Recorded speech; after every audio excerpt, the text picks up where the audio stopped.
আল্লাহ পাক সবাইকে সৃষ্টি করেছেন, তাহলে আল্লাহকে কে সৃষ্টি করেছে? আল্লাহ রাব্বুল আলামিন আমাদেরকে সৃষ্টি করেছেন একটা বিশেষ উদ্দেশ্য নিয়ে। আল্লাহ পাক সূরাতুজ যারিয়াত 56 নম্বর আয়াতে বলছেন, আউযু বিল্লাহি মিনাশ শাইতানির রাজীম। আল্লাহ পাক বলছেন, ওয়া মা খালাকতুল জিন্না ওয়াল ইনসা ইল্লা লিয়াবুদুন। আল্লাহ রাব্বুল আলামিন বলছেন, আমি জিন এবং মানব জাতিকে শুধুমাত্র আমার ইবাদত করার জন্যই সৃষ্টি করেছি। আল্লাহ রাব্বুল আলামিন এই আয়াতের মধ্যে আমাদের সৃষ্টির উদ্দেশ্য বর্ণনা করেছেন। আল্লাহ পাক কি কারণে আমাদেরকে সৃষ্টি করেছেন? ইল্লা লিয়াবুদুন, শুধু আল্লাহ পাকের ইবাদত করার জন্যই সৃষ্টি করা হয়েছে। আল্লাহ রাব্বুল আলামিন একা ছিলেন। হুয়াল আউয়ালু ওয়াল আখিরু ওয়াজ যাহিরু ওয়াল বাতিনু ওয়া হুয়া বিকুল্লি শাইইন আলিম। আল্লাহ পাক সূরা হাদীদ এর 3 নম্বর আয়াতে বলেছেন, আল্লাহ পাকই প্রথম, আল্লাহই শেষ।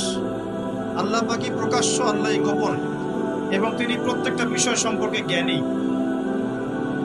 এক সময় কিছুই ছিল না, শুধু আল্লাহ রাব্বুল আলামিন ছিলেন। আবার একটা সময় আসবে কিছুই থাকবে না, শুধু আল্লাহ পাক থাকবেন। আল্লাহ পাক প্রকাশ্য, অর্থাৎ আল্লাহ পাকের নিদর্শনগুলো প্রকাশ্য, এগুলোকে দেখে আল্লাহকে চিনতে হবে।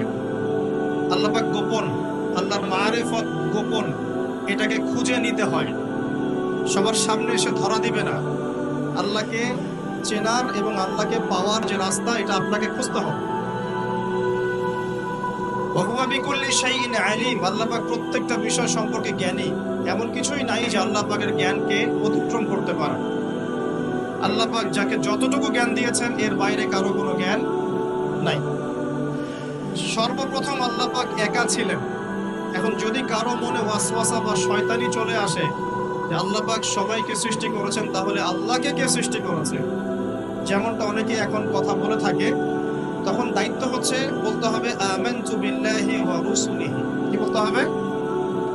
আমার সাথে বলেন, আমানতু বিল্লাহি ওয়া রুসুলিহি, এবং বলতে হবে আউযু বিল্লাহি মিনাশ শাইতানির রাজীম, অথবা বলতে হবে আল্লাহুম্মা ইন্নী আউযু বিকা মিন হামাযাতিশ শায়াতিন ওয়া আউযু বিকা রাব্বি আন ইয়াহদুরুন। এটা বলে বাম দিকে 3 বার থুতু ফেলতে হবে। তাহলে শয়তানের এই ওয়াসওয়াসা মন থেকে দূর হয়ে যাবে ইনশাআল্লাহ। এখনকার বিশ্বের বেশিরভাগ মানুষ শয়তানের ওয়াসওয়াসায় চলে। এ কারণেই শয়তানকে দূর করতে হলে কিছু আমলের প্রয়োজন, যেমন 5 ওয়াক্ত নামাজ, সবসময় ওযু অবস্থায় থাকার চেষ্টা করা, কোরআন তেলাওয়াত করা নিয়মিত, সকাল সন্ধ্যায় আল্লাহর জিকির করা, এবং প্রত্যেক ফরজ নামাজের পরে তাসবিহ তাহলিল করা। কমপক্ষে সকাল সন্ধ্যায় 3 বার করে সূরা ইখলাস পড়া, কুল হুয়াল্লাহু আহাদ, এটা পড়া। সকাল সন্ধ্যায় 3 বার করে সূরা ফালাক পড়া, কুল আউযু বিরাব্বিল ফালাক, এটা পড়া। অথবা সকাল সন্ধ্যায় 3 বার করে সূরা নাস পড়া, কুল আউযু বিরাব্বিন নাস, এটা পড়া। সকাল সন্ধ্যায় কমপক্ষে 2 বার আয়াতুল কুরসি তেলাওয়াত করা। রাতের বেলা সম্ভব হলে সূরা মুলক তেলাওয়াত করা, অথবা সূরা বাকারার শেষের 3টা আয়াত তেলাওয়াত করা। এগুলো যে ব্যক্তি নিয়মিত তেলাওয়াত করে চর্চা করে, সে শয়তানের ওয়াসওয়াসা থেকে দূরে থাকবে ইনশাআল্লাহ। আর শয়তানের ওয়াসওয়াসা অনেক ভাবে হতে পারে। মানসিক, কোনো কোনো ক্ষেত্রে চোখের বদনজরও লাগতে পারে। চোখের বদনজর কিন্তু সত্য, যদিও বা বর্তমান বিজ্ঞান এগুলোকে স্বীকার করে। আর বিজ্ঞান কোনো কিছুকে স্বীকার করলেই আমরা মানব, আর স্বীকার না করলে মানব না, এটা একটা কুফরি আকীদা। কি আকীদা? কুফরি আকীদা। বিজ্ঞান, যুক্তি, দর্শন এগুলো আল্লাহর বিধানের আওতাধীন। আল্লাহ পাকের বিধান এবং ওহী বিজ্ঞান, যুক্তি, দর্শনের আওতাধীন নয়। এই কনসেপ্টটা মুসলিমদেরকে আগে ক্লিয়ার করতে হবে। আল্লাহ রাব্বুল আলামিন তার ওহীর মধ্যে যে জ্ঞান নাযিল করেছেন, এটা চূড়ান্ত। কোনো জ্ঞান যদি এর ভিতরে পড়ে যায়, সেটা আমরা গ্রহণ করব। যেটা এর বাইরে চলে যাবে, সেটাকে গ্রহণ করার প্রয়োজন নাই। দুর্ভাগ্যজনক হচ্ছে, পশ্চিমারা সর্বপ্রথম নষ্ট করে দিয়েছে মুসলিম কমিউনিটিগুলোর পলিটিক্যাল সিস্টেম। দ্বিতীয়ত ধ্বংস করেছে মুসলিম জাতিগুলোর সামাজিক ব্যবস্থা। তৃতীয়ত ধ্বংস করেছে মুসলিমদের কালচার, সংস্কৃতি। চতুর্থ ধ্বংস করেছে মুসলিমদের অর্থনীতি। আর এখন ধ্বংস করতে চাচ্ছে মুসলিমদের শিক্ষানীতি। এখানে একটু চিরকুট আছে, পলিটিক্যাল আলাপ করা যাবে না।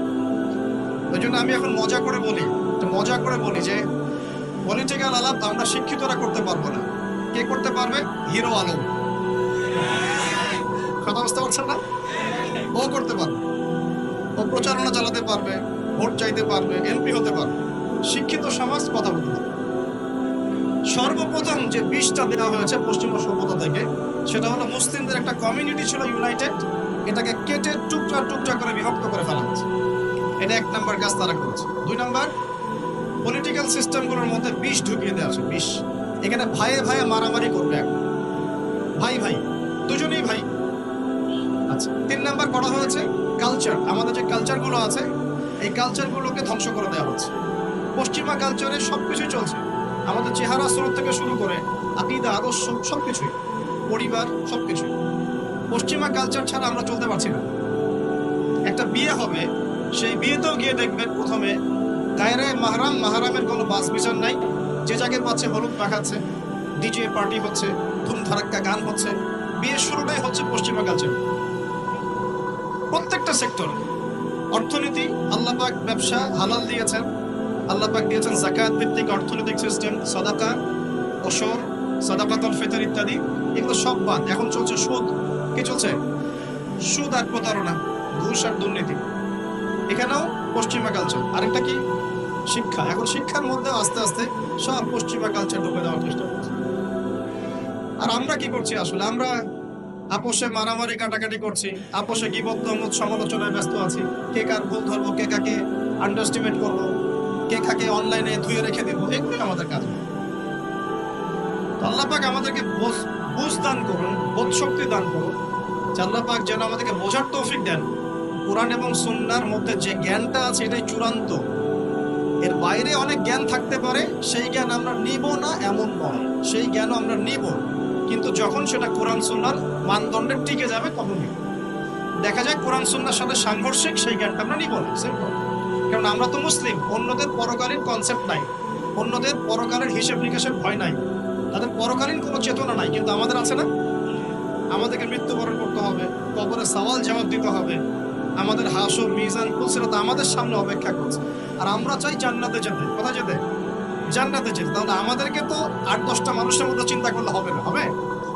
অতএব জীবনের প্রতিটা ক্ষেত্র আল্লাহ পাকের ওহীর বিধানে যে চলবে, ইনশাআল্লাহ সে সফল, দুনিয়াতেও সফল, পরকালেও সফল ইনশাআল্লাহ।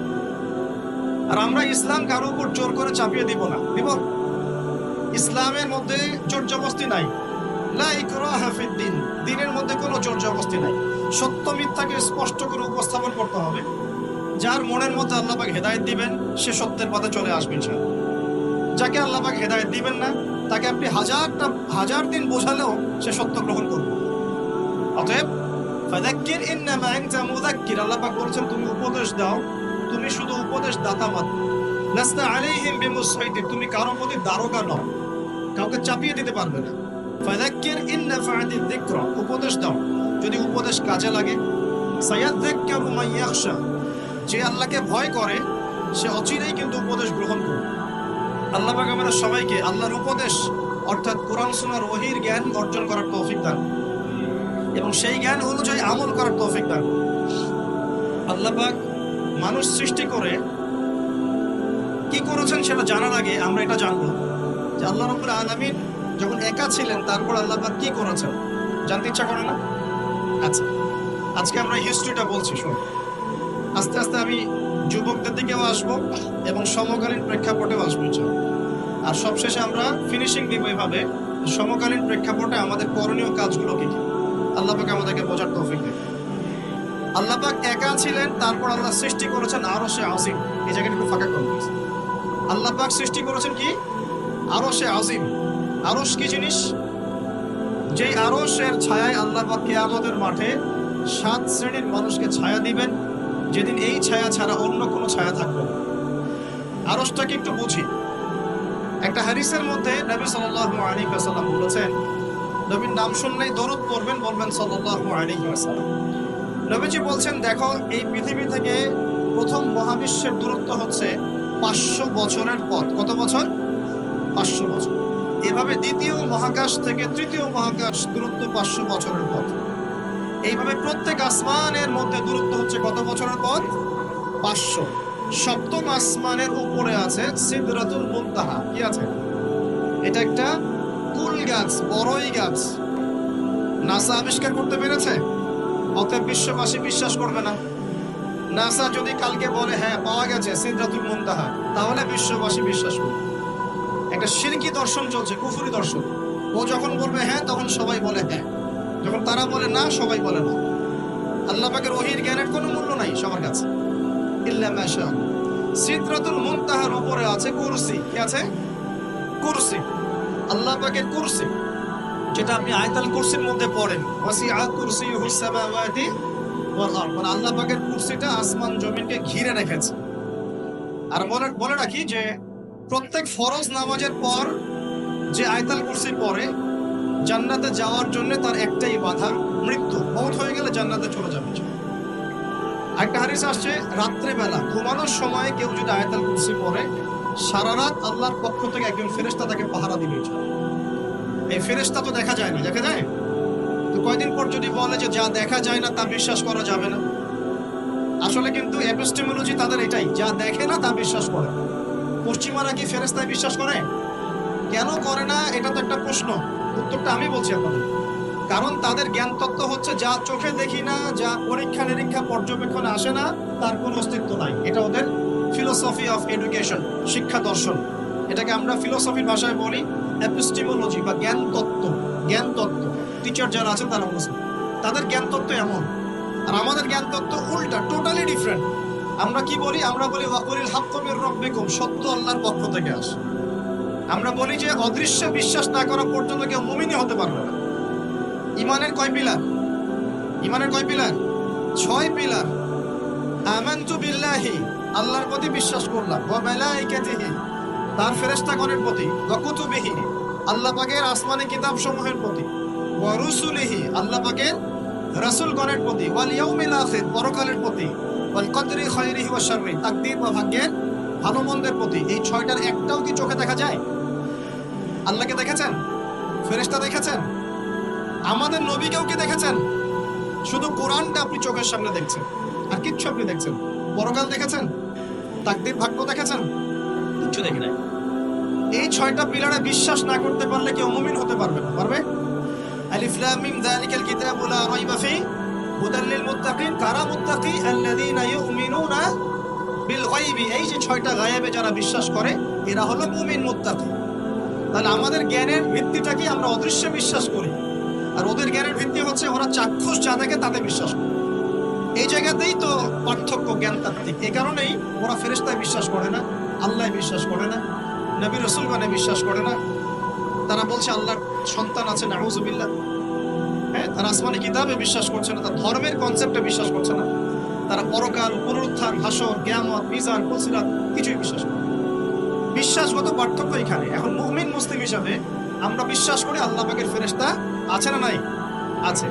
এখন এই ফেরেশতারা 8জন ফেরেশতা, বড় বড় 8জন ফেরেশতা, তারা আল্লাহ পাকের আরশটাকে ধরে রেখেছে।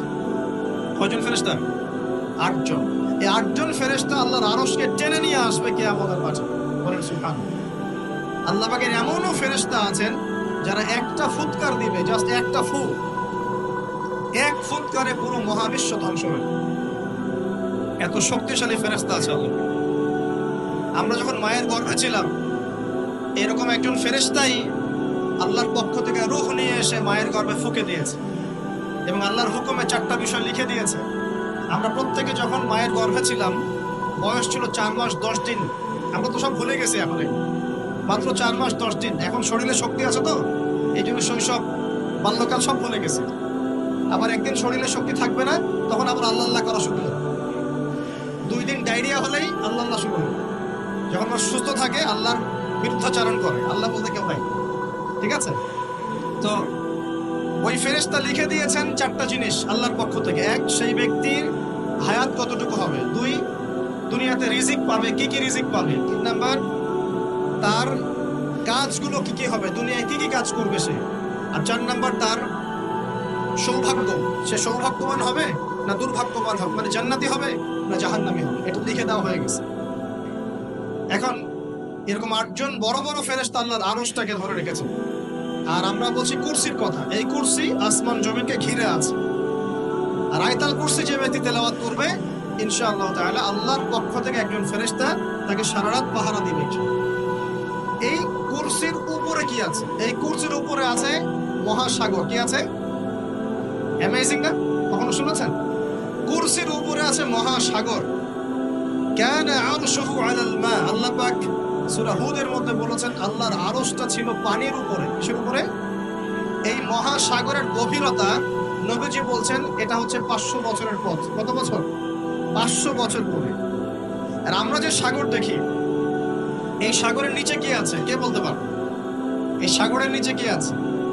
এই সাগরের নিচে আছে আগুন। কি আছে? আগুন। তে আমাদের মাঠে এই বঙ্গোপসাগরে আগুন লেগে যাবে, মানুষ কি বিশ্বাস করতে পারে?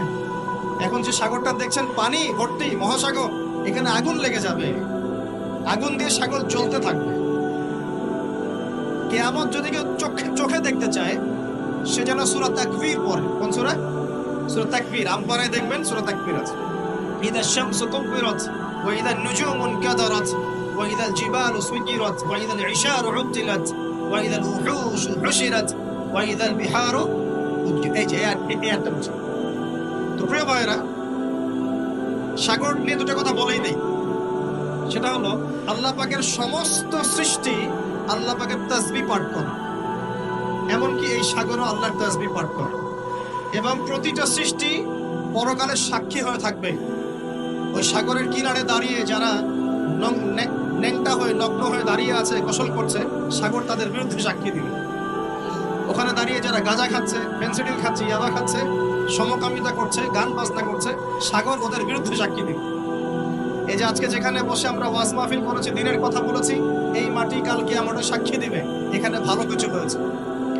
গোপনে যেখানে জিনা করেছেন পতিতালয়ে, সেই পতিতালয়ের মাটি আপনার বিরুদ্ধে সাক্ষী দিবে।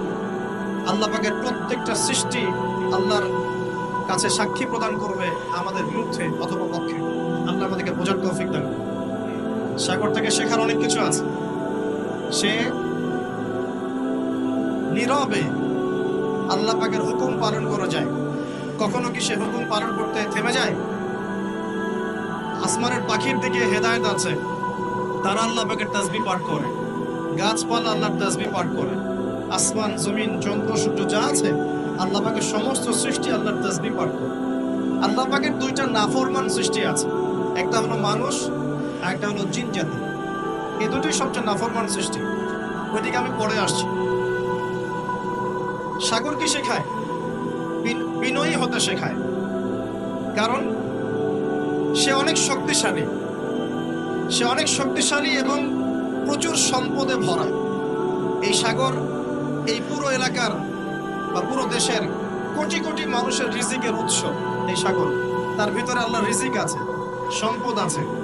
অনেক সম্পদে পরিপূর্ণ থাকার পরেও সাগর খুব শান্ত, তার মধ্যে খুব উদ্ধত অহংকারী আচরণ দেখা যায়। ঠিক আল্লাহর জ্ঞানী মানুষরা সমুদ্রের মতো হয়, তাদের ভিতরে অনেক জ্ঞান থাকে, কিন্তু তারপরেও তারা শান্ত থাকে, বিনয়ী থাকে। আর যাদের ভিতরে সম্পদ কম তাদের লাফালাফি বেশি। কথা বুঝতে পারছেন? সাগর এত শক্তিশালী হওয়া সত্ত্বেও আপনি তার সামনে গিয়ে দাঁড়ালে সে আপনার পা ধুয়ে দেয়। আল্লাহর বিনয়ী মানুষরা এমনই হয়, অনেক শক্তিশালী হওয়া সত্ত্বেও, সম্পদশালী হওয়া সত্ত্বেও তারা আপনার পা ধুয়ে দেয়। অনেক শেখার আছে, অনেক কিছু। সাগর সম্পর্কে অনেক আয়াত আছে কোরআনে। যখন সাগরে নৌযান চলাচল করে তখন আল্লাহ পাক যদি ঝড় ঝাপটা দেন, প্রাকৃতিক কোনো বিপর্যয় দেন, তাহলে মানুষ মুখলেস ভাবে আল্লাহকে ডাকা শুরু করে। যখন সে সেখান থেকে উদ্ধার পায়, আল্লাহ পাক উদ্ধার করে দেন, বিপদ থেকে বাঁচিয়ে দেন, আবার সে আল্লাহর সাথে শিরক করা শুরু করে। এই আয়াতগুলো সূরা ইউনূসের মধ্যে আছে। তো আমরা চেষ্টা করব সাগরের মতো সম্পদশালী হওয়ার জন্য। সম্পদশালী ভিতর থেকে, ভিতরে সম্পদ থাকবে, যেমন ভিতরে জ্ঞান থাকবে কিন্তু বাইরে বিনয়ী ভাব থাকবে। সাগরের মতো পা ধুয়ে দেওয়ার মানসিকতা থাকতে হবে। এবং যখন সে আল্লাহর হুকুমে মানে গর্জন প্রদান করা শুরু করে তখন কিন্তু সামন পিছন সব ভাসিয়ে নিয়ে চলবে। তাই নরমালি শান্ত থাকতে হবে, যখন আল্লাহর হুকুম আসবে তখন ঝাঁপিয়ে পড়তে হবে। কথা কি বুঝতে পারছেন? সমুদ্রের মতো অনেক কিছু শেখার আছে। এগুলো শিখতে হলে আগে দৃষ্টিভঙ্গি চেঞ্জ করতে হয়। সাধারণ মানুষের মতো সব দেখলে হবে না, আপনাকে খিদর আলাইহিস সালামের মতো দেখতে হবে। কার মতো? মুসা আলাইহিস সালাম বলছেন যে নৌকা ফুটা করলেন কেন? সূরা কাহফ কেউ পড়েছেন? সূরা কাহফ পড়েছেন তো? নবী মুসা আলাইহিস সালাম বলছেন নৌকা ফুটা করলেন কেন?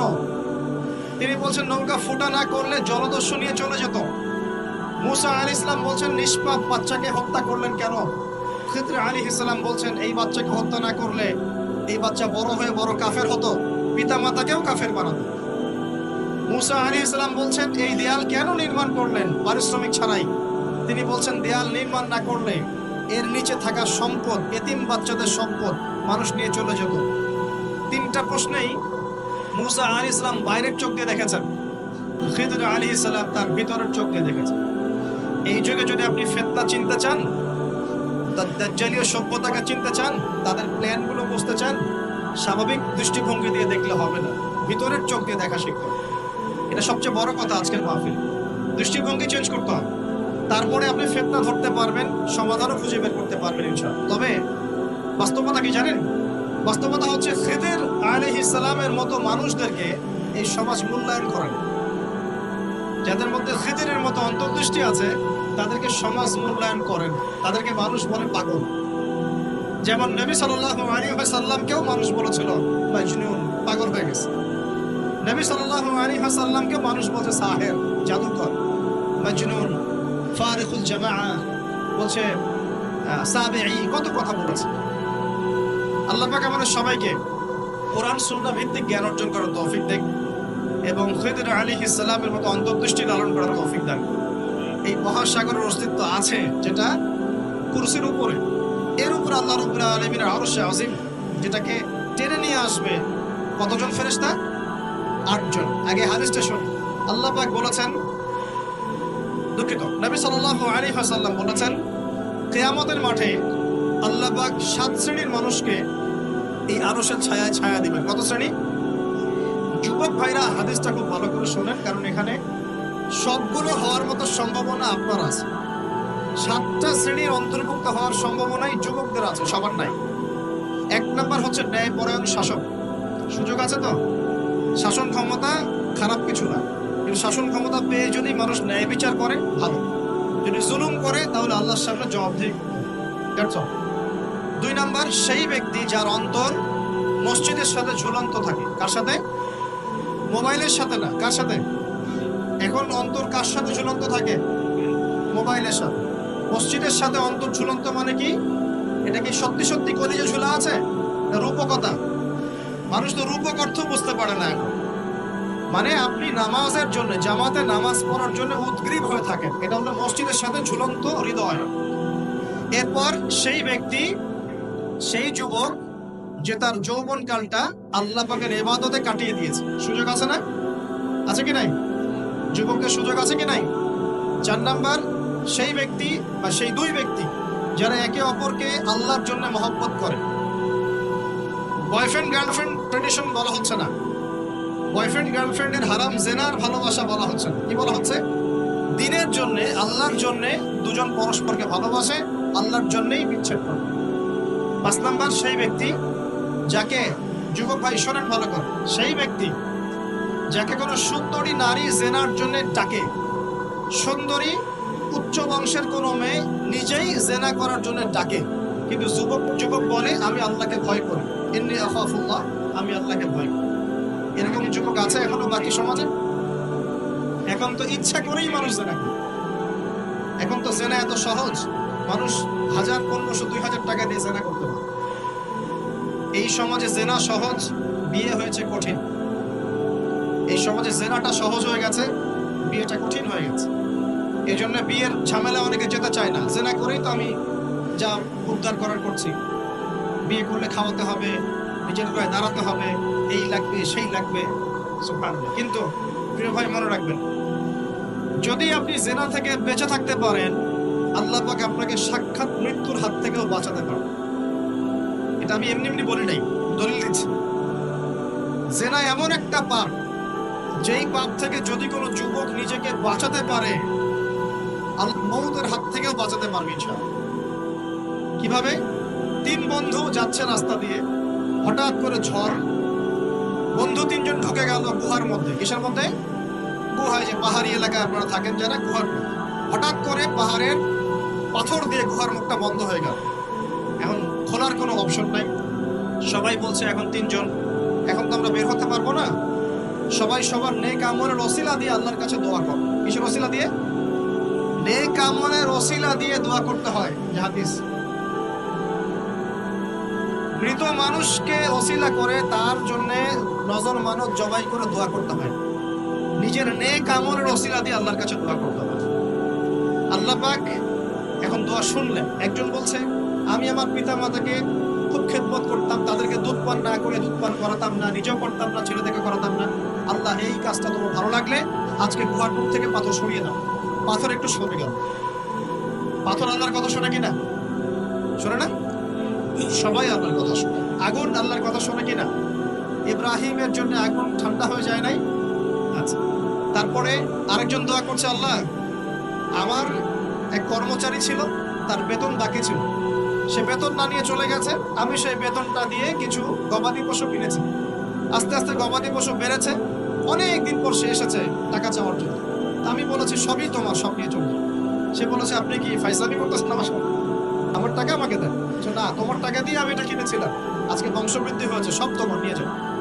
সে নিয়ে গেল। সে বলছে, আল্লাহ, এই কাজ যদি তোমার সন্তুষ্টির জন্য করে থাকি, আজকে আমাকে বাঁচাও। পাথর একটু সরে গেল। এবার তৃতীয় ব্যক্তি, এই ছেলে বলছে, যুবক ছেলে, আল্লাহ, আমার একজন চাচাতো বোন ছিল। কে ছিল? এই যে বয়ফ্রেন্ড গার্লফ্রেন্ড, খালাতো বোন, চাচাতো বোন, এখন তো বিচ্ছিরি অবস্থা। এখন এমন একটা অবস্থা, পশ্চিমা সভ্যতার রিপোর্টগুলো পড়ে দেখি, ভাইও বোনের সাথে জেনা করে। ওদের ওখানে নিজের আপন পিতার দ্বারাও মেয়ে সেক্সুয়াল হ্যারাসমেন্টের শিকার। ওরা আমাদেরকে শেখায় এখন ভালো কোনটা মন্দ, আর আমরা আমাদের মাথাটা কবে যে বিক্রি করে দিলাম। ওদের কাছ থেকে ভালো মন্দ শিখতে হচ্ছে, কোরআন সুন্নাহ বাদ দিয়ে ওদের কাছ থেকে ভালো মন্দ শিখতে হচ্ছে। তো চাচাতো বোনকে সে খুব ভালোবাসতো, তাকে সে পেতে চাইতো, মানে তার সাথে সেক্সুয়াল সম্পর্ক করতে চাই, সোজা কথা বলি। এখন সেই মেয়েকে অনেক প্রস্তাব দেয়, সেই মেয়ে রাজি হয় না। শেষে বলে, যদি আমাকে 1000 বা 100 স্বর্ণ মুদ্রা দিতে পারো, দিনার, তাহলে আমি তোমার সাথে সেক্স করবো, মানে জেনা করবো।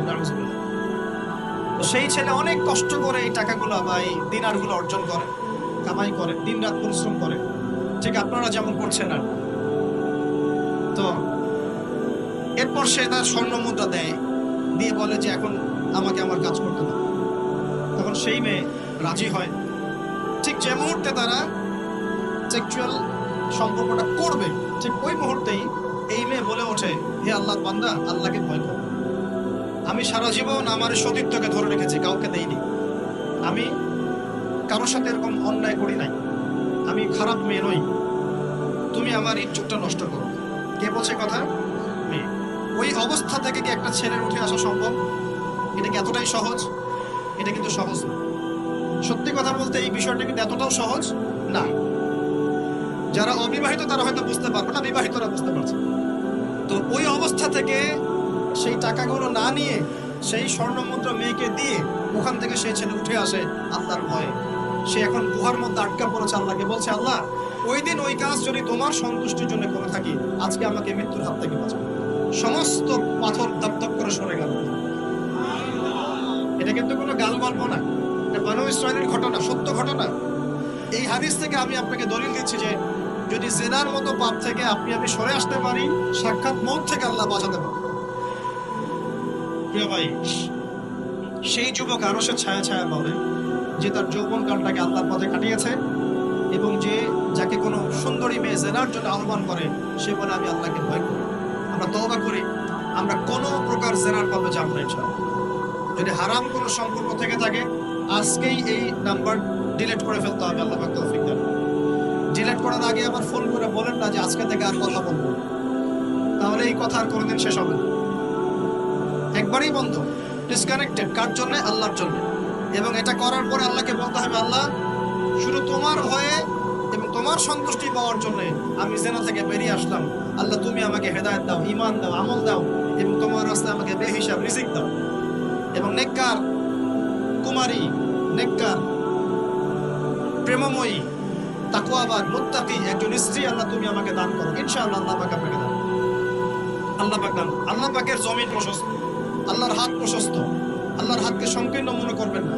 আল্লাহর জমিনকে সংকীর্ণ মনে করবেন না। আল্লাহ পাক যাকে ইচ্ছা বেহিসাব রিজিক দিতে পারে ইনশাআল্লাহ। আল্লাহ পাক আমাদের সবাইকে বেহিসাব রিজিক দান করুন বলি আমিন। আর সেই ব্যক্তি যে এত গোপনে দান করে, যার বাহাত জানে না ডান হাত কি দান করেছে, যার বাহাত জানে না ডান হাত কি দান করেছে। আমাদের মতো নয় যে 10,000 টাকা দান করলে সবাইকে না জানানো পর্যন্ত ঘুম হচ্ছে না, এমন নয়। দান এমন গোপনে করে যে তার বাহাত জানে না ডান হাত কি দান করছে। আল্লাহ পাক আমাদের সবাইকে গোপনে দান করার তৌফিক দেন। এর মানে এই না যে প্রকাশ্যে দান করা যায় না, প্রকাশ্যেও দান করা যায়। অন্যকে উৎসাহিত করার জন্য প্রকাশ্যেও দান করা যায়, কিন্তু গোপন দান আল্লাহর কাছে অনেক বেশি পছন্দের। আর 7 নাম্বার সেই ব্যক্তি যে নীরবে নিভৃতে গোপনে আল্লাহর কথা স্মরণ করে কাঁদে এবং তার চোখ দিয়ে অশ্রু প্রবাহিত হয়। এই 7 শ্রেণীর মানুষকে আল্লাহ পাক কিয়ামতের মাঠে আরশের ছায়া দিবে ইনশাআল্লাহ। আমরা কি পেতে চাই? আল্লাহ পাক এই আরশ সবার আগে সৃষ্টি করেছেন। তারপর কি সৃষ্টি করেছেন? কলম। কে? কলম। কলম সৃষ্টি করে আল্লাহ পাক বলেছেন উক্তুব, লিখো। কলম বলছে মায়দা আক্তুব, আমি কি লিখবো? আল্লাহ বলছেন কিয়ামত পর্যন্ত যা হবে সব লিখো। লাউহে মাহফুজে কলম লেখা শুরু করেছে, কিয়ামত পর্যন্ত যা হবে সব লেখা হয়ে গেছে। অতএব রিজিক নিয়ে আপনার টেনশন করার কোনো দরকার নেই। যা লেখা হয়েছে পাবেন ইনশাআল্লাহ। যদি হালাল পথে চান হালাল পথে পাবেন, হারাম পথে চাইলে হারাম পথে। আপনি যা তাকদিরে আছে এর বাইরে আপনি কিছু পাবেন যতই চেষ্টা করুন। আল্লাহ পাক আমাদের সবাইকে তাকদির নিয়ে সন্তুষ্ট থাকার তৌফিক দান করুন। এরপর আল্লাহ পাক এই মহাবিশ্ব সৃষ্টি করেছেন 7 আকাশ, 7টা মহাবিশ্ব। কয়টা? 7টা, মাত্র 6 দিনে। কয় দিনে? 6 দিনে। ফি সিত্তাতি আইয়াম, 6 দিনে। আল্লাহ পাকের একদিন কিন্তু আমাদের দিনের মতো নয়। সূরা মাআরিজের মধ্যে আছে আল্লাহ পাকের একদিন আমাদের 50,000 বছরের সমান। কত হাজার বছর? 50,000 বছর। কিয়ামতের মাঠটাও হবে, ওই দিনটাও হবে 50,000 বছর। ওই 50,000 বছরের সমপরিমাণ দিনে কেউ যদি পিপাসার্ত না থাকতে চায়, হাউজে কাউসারের পানি চায়, সে যেন কোনো বেদাতি আমল না করে, নবীর সুন্নতের উপর থাকে। ইনশাআল্লাহ নবী সাল্লাল্লাহু আলাইহি ওয়াসাল্লাম তাকে হাউজে কাউসারের পানি পাবে ইনশাআল্লাহ। ওই 50,000 বছরের সমপরিমাণ দিনে যদি আমরা তীব্র রোদে কষ্ট পেতে না চাই, আরশের ছায়া পেতে চাই, তাহলে এই 7 শ্রেণীর অন্তর্ভুক্ত হওয়ার চেষ্টা করব। আল্লাহ পাক তৌফিক দেন। এখন এই মহাবিশ্ব সৃষ্টি করার পর আল্লাহ পাক সব কাজ বুঝিয়ে দিলেন, প্রত্যেকের কাজ প্রত্যেককে বুঝিয়ে দিলেন। কার কি কাজ? সূর্য কি তার কাজ ফলো করছে কি করছে না? চাঁদ তার কাজ পালন করছে না? এই গ্রহ নক্ষত্র তারকাগুলো তাদের কাজ কি করছে না? সবাই যার যার কাজ পুঙ্খানুপুঙ্খ রূপে করছে। যারা সায়েন্স বোঝেন তারা বুঝবেন, যদি সূর্য যদি 1 বিঘত দূরে চলে যায় তাহলে পৃথিবীর অনেক বড় অংশ বরফে আচ্ছাদিত হবে। যদি সূর্য 1 বিঘত কাছে চলে আসে, পৃথিবীর তাপমাত্রা বাড়বে, খরা হবে, পৃথিবী উর্বর থাকবে না, পৃথিবী মরুভূমি হয়ে যেতে পারে। তো মহাবিশ্বের প্রতিটা সৃষ্টি আল্লাহ পাকের আদেশ পালন করে চলে। শুধু 2টা সৃষ্টি করে না। কেন করে না সামনে আসছে। এবার আল্লাহ পাক অন্যান্য মাখলুক সৃষ্টি করেছেন এবং পৃথিবীর জন্য আল্লাহ পাক জিন জাতি সৃষ্টি করেছেন। কোন জাতি? জিন জাতি। পৃথিবী আগে না জিন আগে? বলেন। আগে পৃথিবী। জিন জাতিকে সৃষ্টি করে আল্লাহ পাক পৃথিবীতে থাকার সময় দিয়েছিলেন। তারা তাই করেছিল, আজকের মানুষরা যাই করছে। তারা আল্লাহ পাকের বিরুদ্ধাচরণ করা শুরু করেছে। আল্লাহ পাক তাদেরকে ধ্বংস করে দিয়েছে। তবে একজনকে রেখে দেওয়া হয়েছে। কাকে? তার নাম হচ্ছে ইবলিস। কি নাম? ইবলিস। সে আল্লাহর বড় আবেদ ছিল। আল্লাহর ইবাদত করতে করতে করতে সে এমন একটা মর্যাদা পেয়ে যায় যে ফেরেশতাদের উপরে আল্লাহ পাক তাকে মর্যাদা দিয়ে দিয়েছে। ফেরেশতাদের সর্দার বানিয়ে দেওয়া হয়েছে। কাকে? ইবলিস। আচ্ছা, এবার পৃথিবী কিন্তু তার জায়গায় আছে। পৃথিবী কিন্তু ধ্বংস হয়ে যায় না। পৃথিবী আগে সৃষ্টি করা হয়েছে, ওটা তার জায়গায় আছে। অনেক দিন পর, অনেক দিন বলতে কতদিন আল্লাহ ভালো জানেন, আমরা জানি না। কত লক্ষ বছর, কত কোটি বছর আল্লাহ ভালো জানেন, আমরা জানি না। আমরা জানি সূরা দাহরের 1 নম্বর আয়াত আল্লাহ বলছেন হাল আতা আলাল ইনসান হিনুম মিনাদ দাহর লাম ইয়াকুন শাইআন মাযকুরা। মানুষের উপরে এমন সময় চলে গেছে যে মানুষ একটা আলোচ্য বিষয় ছিল, এই মহাবিশ্বে অস্তিত্বই ছিল না মানুষ। এমন সময় মানুষের উপর চলে গেছে আমরা এখন মনে করি মানুষই সবকিছু, নাকি? আল্লাহ বলছেন একটা সময় ছিল মানুষের অস্তিত্বই ছিল। আল্লাহ পাক বহুদিন পরে এবার ফেরেশতাদেরকে ডাকলেন, ডেকে বলছেন ওয়াইজ ক্বালা রাব্বুকা লিল মালায়েকা ইন্নী জাঈলুন ফিল আরদি খলিফা। হে আমার ফেরেশতারা, আমি ওই জমিনে, পৃথিবীতে, আরদে আমি আমার খলিফা পাঠাতে চাই। কি চাই? খলিফা পাঠাতে চাই। আল্লাহর খলিফাকে এক কথায় যে আল্লাহর হুকুম মেনে চলে, যে আল্লাহর হুকুম মেনে চলে এবং প্রতিষ্ঠা করে, ন্যায় বিচার প্রতিষ্ঠা করে, সে আল্লাহর খলিফা। যে আল্লাহর হুকুম মানে না, প্রচার প্রতিষ্ঠাও করে না, ন্যায় বিচারও করে না, সে আল্লাহর খলিফা না, শয়তানের খলিফা। কথা ক্লিয়ার? আচ্ছা, এবার ফেরেশতারা কি বলছেন? ফেরেশতারা বলছেন আতাজআলু ফিহা মান ইউফসিদু ফিহা ওয়া ইয়াসফিকু দিমা। আপনি কি এমন কাউকে সৃষ্টি করতে যাচ্ছেন যে পৃথিবীতে গিয়ে ফিতনা ফাসাদ করবে আর রক্তপাত ঘটাবে? কয়টা কাজ করবে? দুইটা। ফিতনা ফাসাদ করবে, রক্তপাত ঘটাবে। আজকে সারা দুনিয়ায় মানুষ ফিতনা করছে কিনা? পরিবেশ বিপর্যয় করছে, পলিটিক্সে ফিতনা, ইকোনমিক্সে ফিতনা, সমাজে ফিতনা, কালচারে ফিতনা, এখন এডুকেশনেও ফিতনা, সবখানেই ফিতনা। তো এইটাই ফেরেশতারা বলেছিলেন যে মানুষ ফিতনা সৃষ্টি করবে। আর কি করবে? রক্তপাত ঘটাবে। সারা বিশ্বে রক্তপাত ঘটাচ্ছে কিনা মানুষ? ঘটাচ্ছে না? এই তো প্রথম বিশ্বযুদ্ধে কত মানুষ মারা গেছে? 3 থেকে 4 কোটি। 3 থেকে 4 কোটি। নবী সাল্লাল্লাহু আলাইহি ওয়াসাল্লাম এবং সাহাবীরা যত যুদ্ধ করেছেন ইসলামের জন্য, সবগুলো যুদ্ধের পরিসংখ্যান মিলালে 10,000 মানুষও মারা যায় না, 10,000ও না। আর তোমাদের শুধু প্রথম বিশ্বযুদ্ধেই 3 থেকে 4 কোটি মানুষ মারা গেছে। সেকেন্ড ওয়ার্ল্ড ওয়ারে মারা গেছে 7 থেকে 8 কোটি মানুষ। ভিয়েতনাম যুদ্ধে এরকম প্রায় 4 থেকে 5 লক্ষ, আরো বেশি হতে পারে। চায়নায়, রাশিয়ায়, আপনার ইতালিতে যে বড় বড় রেভলিউশন গুলো হয়েছে, দেখুন লক্ষ লক্ষ মানুষ মারা গেছে, লক্ষ লক্ষ। এই যে শুরু হয়েছে ইউক্রেন রাশিয়া, এই যুদ্ধ এত তাড়াতাড়ি থামবে না, এই যুদ্ধ এত দ্রুত বন্ধ হবে না, এটা কন্টিনিউয়াসলি চলতে থাকবে। ওদের প্ল্যান ছিল সিরিয়াকে নিয়ে, সিরিয়াকে কেন্দ্র করে তার একটা মালহামা চেয়েছিল, গ্রেট ওয়ার, বিশ্বযুদ্ধ। ওটা হয়নি, আলহামদুলিল্লাহ হয়নি, আলহামদুলিল্লাহ হয়নি। এখন নতুন পরিকল্পনা হচ্ছে এই যে ইউক্রেন রাশিয়া ইস্যু নিয়ে সারা ওয়ার্ল্ডে একটা ফিতনা সৃষ্টি করে। অলরেডি তারা ফিতনা সৃষ্টি করেই ফেলেছে। গ্যাসের দাম বেড়ে গেছে, তেলের দাম বেড়ে গেছে, এক্সপোর্ট ইম্পোর্ট কলাপস করছে, অনেক সমস্যা হচ্ছে। এবং এটাকে জিয়ে রাখা হচ্ছে অস্ত্র দিয়ে, প্রযুক্তি দিয়ে, হ্যাঁ, ট্যাঙ্ক দিয়ে, সমরাস্ত্র দিয়ে ওরা জিয়ে রাখছে যুদ্ধটাকে, যে চলুক, কন্টিনিউয়াসলি চলতে থাক। কারণ তাদের উদ্দেশ্য হচ্ছে পুরো বিশ্বে একটা ম্যাসাকার যুদ্ধ লাগানো। এটা আস্তে আস্তে আপনারা বুঝতে পারবেন, আমাকে কিছুই বলতে হবে না, আস্তে আস্তে আপনারা এমনি বুঝতে পারবেন। সারা বিশ্বে একটা গ্রেট ওয়ার হতে পারে, যেটাকে মিলিটারি অ্যাফেয়ার্স যারা বুঝেন তারা বলেন যে নিউক্লিয়ার ওয়ার বা পারমাণবিক যুদ্ধের কথা। এটা কিন্তু আমাদের দরজায় দাঁড়িয়ে আছে। আমরা দোয়া করি এমনটা না হোক, কিন্তু হতে পারে। আমরা দোয়া করি এমনটা না হোক, কিন্তু হতে পারে।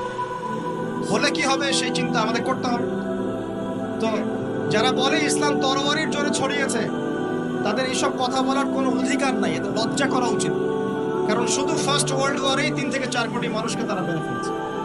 আমরা কি তরবারের জোরে ইসলাম প্রচার করেছি, নাকি আদর্শের জোরে হয়েছে? আদর্শ দেখে, মুসলিমদের চরিত্র দেখে, তাদের চারিত্রিক মাধুর্য দেখে, কোরআন সুন্নাহর প্রামাণ্যতা দেখে লক্ষ লক্ষ মানুষ ইসলাম কবুল করেছে, আলহামদুলিল্লাহ। এখনো করছে, আলহামদুলিল্লাহ। এখন যে সারা বিশ্বে মানুষ মুসলিম হচ্ছে, কোন জায়গায় মুসলিমরা গলার জোরে, তরবারের জোরে ইসলাম প্রচার করছে দেখান থেকে। এখন কি বিশ্বে মানুষ মুসলিম হচ্ছে না? হচ্ছে কিনা? পশ্চিমা সভ্যতার মানুষরা মুসলিম হচ্ছে না? এখন কি আমরা যুদ্ধ করছি? তরবারি দিয়ে ওদেরকে ধরে রেখেছে, এই ইসলাম কবুল কর, এটা বলেছে? প্রিয় ভাইরা, এটা বলতে চাচ্ছিলাম, ফেরেশতারা বলেছেন রক্তপাত ঘটাবে আর ফাসাদ সৃষ্টি করবে। তারা কি সঠিক না ভুল? ফেরেশতারা সঠিক না ভুল? সঠিক। তারা কি গায়েব জানতেন? উত্তর না। তারা কিসের আলোকে বলেছেন? ওই যে বাসিরা, দূরদর্শিতা। জিন জাতি যা করেছে এরা তো তাই করতে পারে। আল্লাহ পাক কি বলছেন? আল্লাহ পাক বলছেন ইন্নী আ'লামু মা লা তা'লামুন, আমি যা জানি তোমরা তা জানো না। মানে আমার অনেক শুকরগুজার বান্দা থাকবে যারা আমার আনুগত্য করবে, আমার বিরুদ্ধাচরণ করবে। আমরা ওই বান্দাদের অন্তর্ভুক্ত হতে চাই, আল্লাহ পাক কবুল করুন। এটা বলে রাখি যে জান্নাতের 120টা কাতার হবে। কয় কাতার? 120 কাতার। এর মধ্যে 80টা কাতার হবে উম্মতে মুহাম্মাদের মধ্য থেকে। এবার আল্লাহ পাক আদম আলাইহিস সালামকে সৃষ্টি করলেন নিজ হাতে। সূরা সাদের মধ্যে আল্লাহ পাক বলেছেন খালাকতু বিয়াদাই, আমি নিজ হাতে ওকে সৃষ্টি করেছি। আল্লাহর হাত কেমন সেটা ব্যাখ্যা করার দরকার নেই, এগুলো নিয়ে চিন্তা করতে যাবে।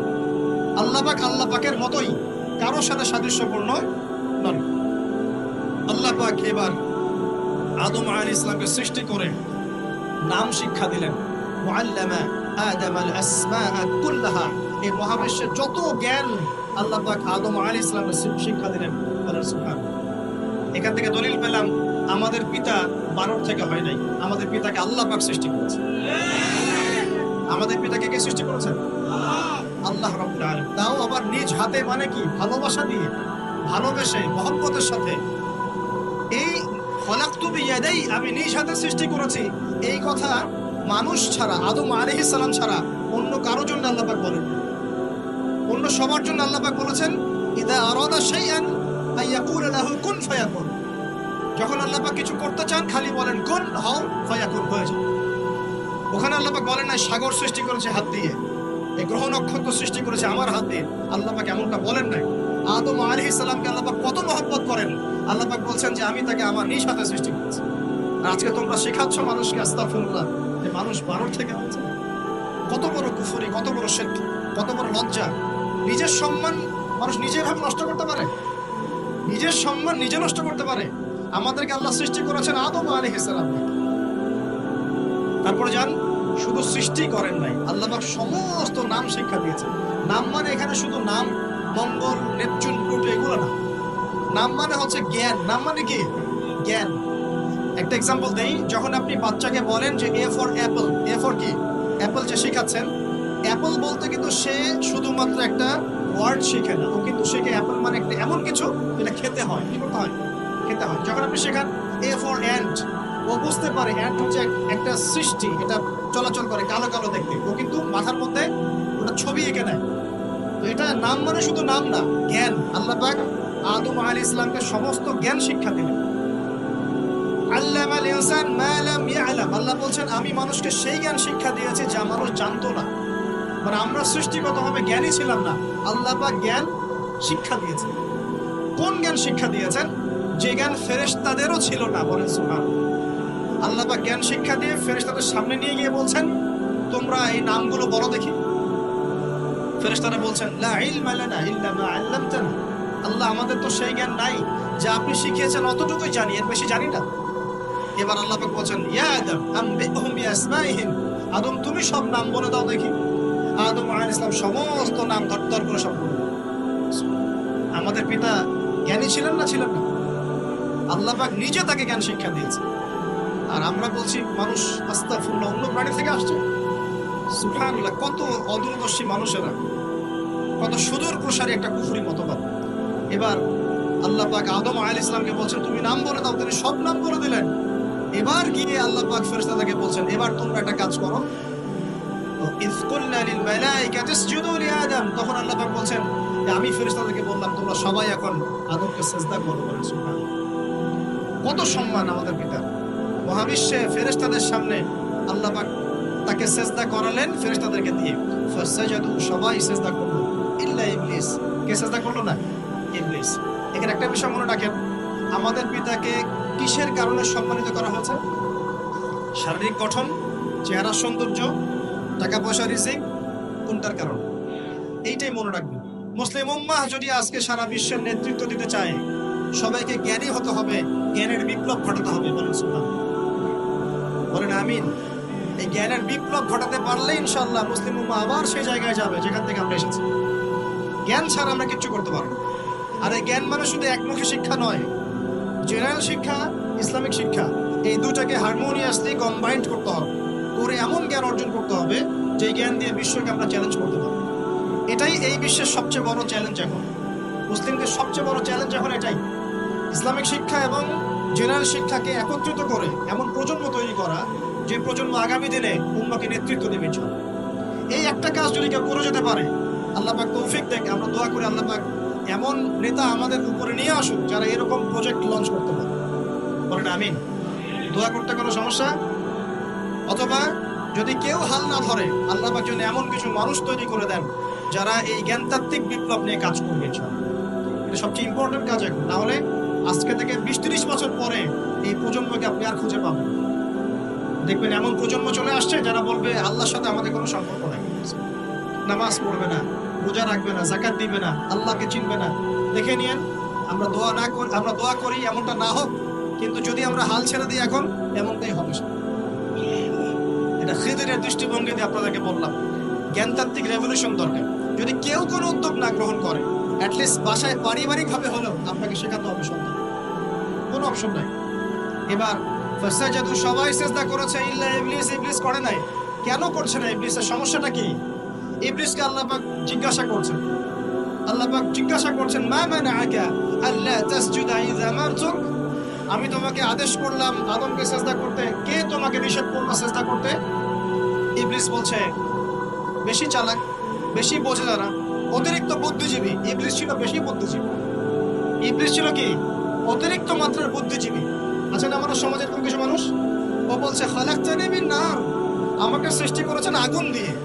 আগুন তো সুপিরিয়র মাটির চাইতে।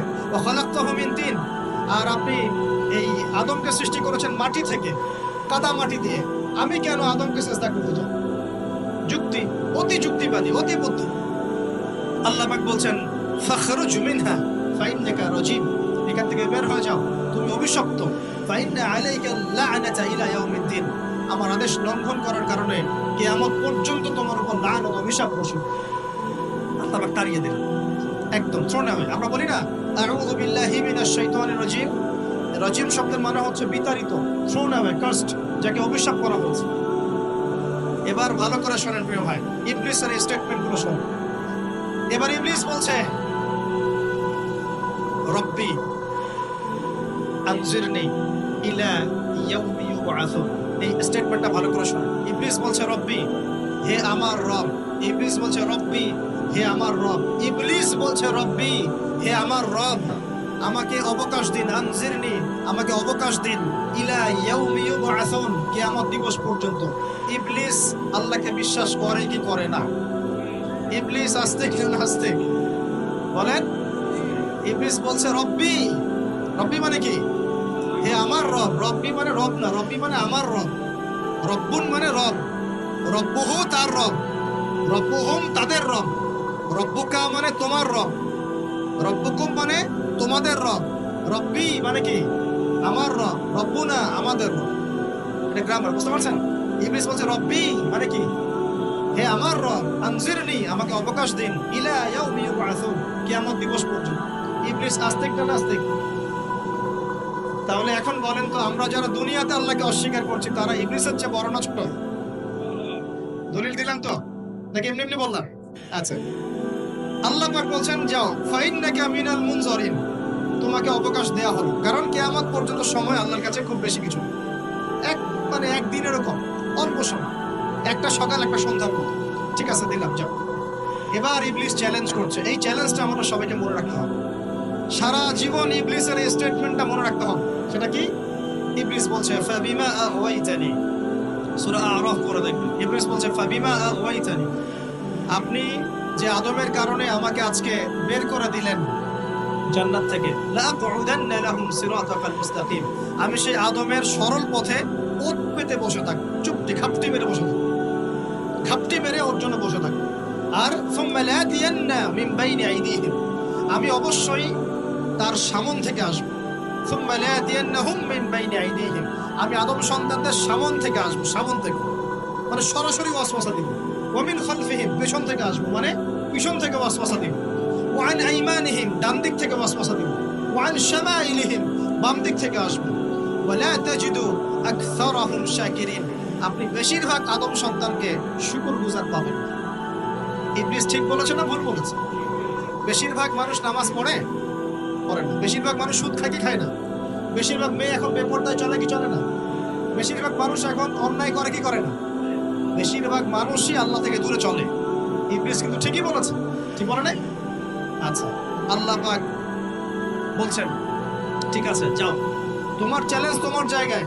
তবে আমার বান্দারা যদি সারা জীবন অন্যায় করার পরে একবার, যদি খালি একটাবার মন থেকে তাওবাতুন নাসুহা মানে প্রকৃত তওবা করে, খালেস তওবা করে আল্লাহর কাছে ফিরে আসে, বলে আস্তাগফিরুল্লাহ, আল্লাহ আমাকে মাফ করে দাও, রব্বিগফির ওয়ারহাম, আল্লাহ মাফ করো, ক্ষমা করো, আস্তাগফিরুল্লাহাল্লাযী লা ইলাহা ইল্লা হুয়াল হাইয়ুল কাইয়্যুম ওয়া আতুবু ইলাইহি, বা আমার কাছে একটা বার যদি মাফ চায়, ক্ষমা চায়, তার সারা জীবনের গুনাহ আমি মাফ করে দেব।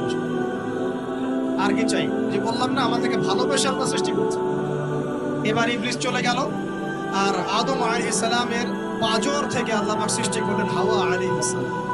বলে সুবহানাল্লাহ। কারণ সঙ্গিনী ছাড়া আমরা চলতে পারবো? যারা চিরকুমার সঙ্গে নাম লেখাচ্ছ, এগুলো থেকে বের হয়ে আসো। এখন চিরকুমার থাকার টেন্ডেন্সি মানুষের। চিরকুমার থাকতে হবে কেন? সঙ্গীর দরকার আছে কি নাই? আছে। একা একা লাগে, মানুষ একা একা চলতে পারে না। ইব্রাহিম আলাইহিস সালাম একা চলে আসছেন, তার সাথে সারা আলাইহিস সালাম ছিলেন। আমাদের নবীজি যখন একা, তার সাথে খাদিজা রাদিয়াল্লাহু আনহা ছিলেন। ঠিক আছে? ঠিক একইভাবে আদম আলাইহিস সালাম একা একা জান্নাতে, আল্লাহ পাক তার পাঁজর থেকে সৃষ্টি করলেন কাকে? হাওয়া আলাইহিস সালাম। বলে নাকি হাওয়া আলাইহিস সালাম ছিলেন পৃথিবীর সবচেয়ে সুন্দরী নারীদের একজন। দুজন নারীকে সবচেয়ে সুন্দরী বলা হয়। কয়জন? একজন হাওয়া আলাইহিস সালাম, আর একজন ইব্রাহিম আলাইহিস সালামের স্ত্রী সারা আলাইহিস। মনে থাকবে? এখানে মনে রাখবেন, নিজে যদি পবিত্র থাকেন, নিজের চরিত্রকে পবিত্র রাখেন, ইনশাআল্লাহ আপনি সব দিক থেকে ভালো একজন মেয়ে পাবেন। নিজের চরিত্র ঠিক থাকবে না, জেনা করবেন, 10 ঘাটের পানি খেয়ে আসবেন, দেখবেন যাকে বিয়ে করেছেন ও 15 ঘাটের পানি খেয়ে আসবে। সতর্ক থাকবেন। আল্লাহ পাক হেফাজত করুন, বলি আমিন। এবার তারা দুজন জান্নাতে থাকতে লাগলেন। আল্লাহ পাক বলছেন, মনোযোগ দেন, আল্লাহ বলছেন যে তোমরা দুজন জান্নাতে থাকো। ফাকুলা মিনহা রাগাদান হাইসু শিতুমা। জান্নাতে যা ইচ্ছা তোমরা খাও, কোনো সমস্যা নেই, থাকো, খাও। ওয়ালা তাকরাবা হাদিহি শাজারা। কিন্তু একটা আদেশ করছি তোমাদেরকে, এই যে গাছটা দেখছো, এই গাছের কাছেও যাবে না। শব্দগুলো বোঝার চেষ্টা করো। আল্লাহ পাক বলছেন না যে গাছের ফল খাবে না, আল্লাহ পাক বলছেন গাছের কাছেও যাবে না। ঠিক যেমন আল্লাহ বলছেন ওয়ালা তাকরাবু আমওয়ালাল ইয়াতীম, এতিমের মালের কাছেও যাবে না। আল্লাহ বলছেন না এতিমের মাল খেও না। আল্লাহ বলছেন ওয়ালা তাকরাবু জিনা, জিনার কাছেও যেও না। আল্লাহ কিন্তু বলছেন না জিনা করো না। ঠিক একই ভাষায় আল্লাহ পাক বলছেন ওয়ালা তাকরাবা হাদিহিশ শাজারা, তোমরা দুজন এই গাছের কাছেও যাবে। That's all. আর কোনো সমস্যা নাই, জান্নাতে থাকো। এবার তারা জান্নাতে থাকতে লাগলেন। থাকতে থাকতে এক পর্যায়ে ইবলিস ওয়াসওয়াসা দেওয়া শুরু করলো।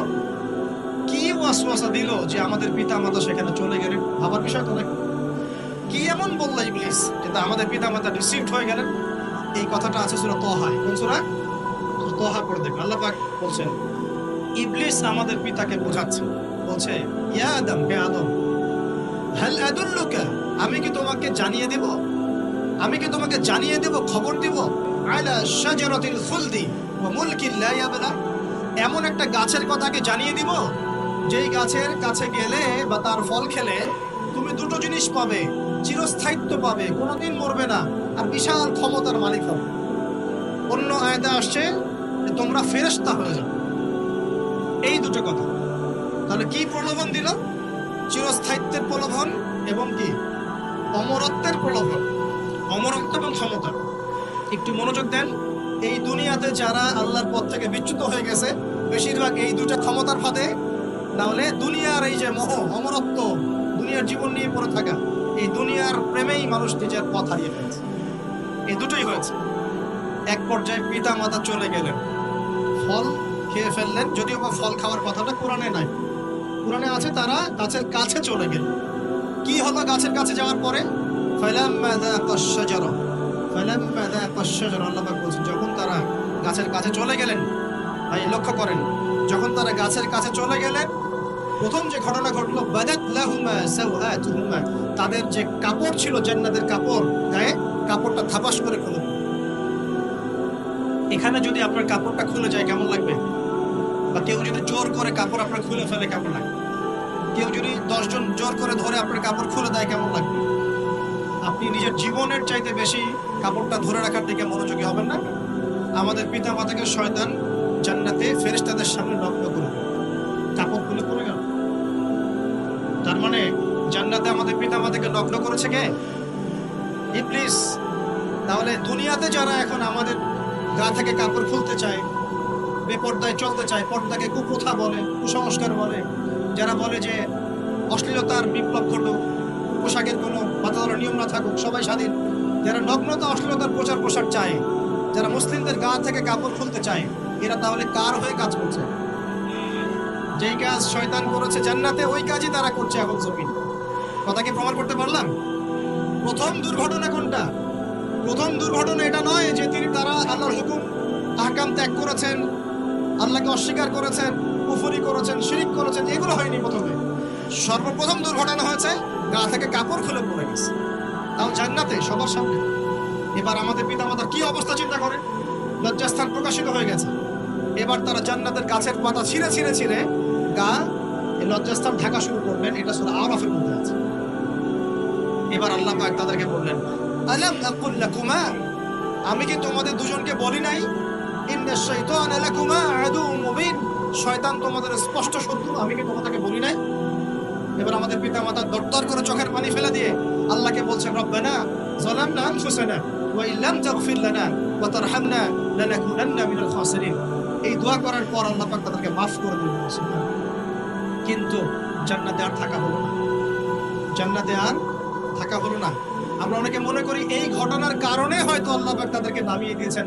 এই কথাও ঠিক না। কেন ঠিক না? কারণ আল্লাহ পাক দুনিয়া সৃষ্টি করেছেন আগে, আর আল্লাহ আগেই মানুষ সৃষ্টি করার আগেই আল্লাহ পাক বলেছেন দুনিয়াতে আমার খলিফা পাঠাবো। তার মানে দুনিয়াতে যে আদম আলাইহিস সালামকে পাঠানো হবে এটা আগে থেকেই লেখা ছিল, এটা পরীক্ষা। এবার নামিয়ে দিচ্ছেন আল্লাহ পাক, কুল নাহবিতু মিনহা জামিআ, তোমরা সবাই এখন নেমে যাও। কে কে নেমে যাও? আদম, হাওয়া, ইবলিস সব নেমে যাও। কোথায় নেমে যাও? দুনিয়াতে নেমে যাও। ফাইম্মা ইয়াতিয়ান্নাকুম মিন্নি হুদান, দুনিয়াতে তোমাদের কাছে আমার পক্ষ থেকে হেদায়েত আসবে। কি আসবে? হেদায়েত মানে আল্লাহর কিতাব এবং নবী রাসূল আসবে। ফামান তাবিআ হুদায়া, যারা আমার হেদায়েতকে মেনে চলবে, ফালা খাউফুন আলাইহিম ওয়ালা হুম ইয়াহজানুন, তাদের কোনো টেনশন নাই, কোনো ভয় নাই। যে জান্নাত থেকে এসেছো ওখানেই ফিরে আসবে ইনশাআল্লাহ। কিন্তু ওয়াল্লাযীনা কাফারু ওয়া কাযযাবু বিআয়াতিনা, যারা আমার আয়াতকে মিথ্যা প্রতিপন্ন করবে, অস্বীকার করবে, ফাউলাইকা আসহাবুন নার, এরা হবে জাহান্নামের অধিবাসী। হুম ফিহা খালিদুন, তারা সেখানে ওই শয়তানের সাথে চিরস্থায়ী। এই দর্শনটা কি সহজ না কঠিন? দুনিয়াতে যাচ্ছ যাও, এই দুনিয়ার জীবন চিরস্থায়ী নয়, নির্দিষ্ট টাইম দেওয়া হয়েছে। এখানে মাতাউন ইলাহিন, এখানে নির্দিষ্ট সময়ের জন্য তোমাদেরকে রিজিক দেওয়া হবে, আবাসস্থল দেওয়া হবে, স্ত্রী সন্তান, বাড়ি গাড়ি সব দেওয়া হবে। তবে এটা চিরস্থায়ী নয়। এখানে হেদায়েত আসবে, কুরআন সুন্নাহ আসবে, আল্লাহর ওহী আসবে, নবী রাসূল আসবেন। তোমরা যদি এই ওহী মেনে চলো, নবী রাসূলের আনুগত্য করো, আবার সেই জান্নাতে ফিরে আসবে ইনশাআল্লাহ। কোনো টেনশন নাই, কোনো ভয় নেই।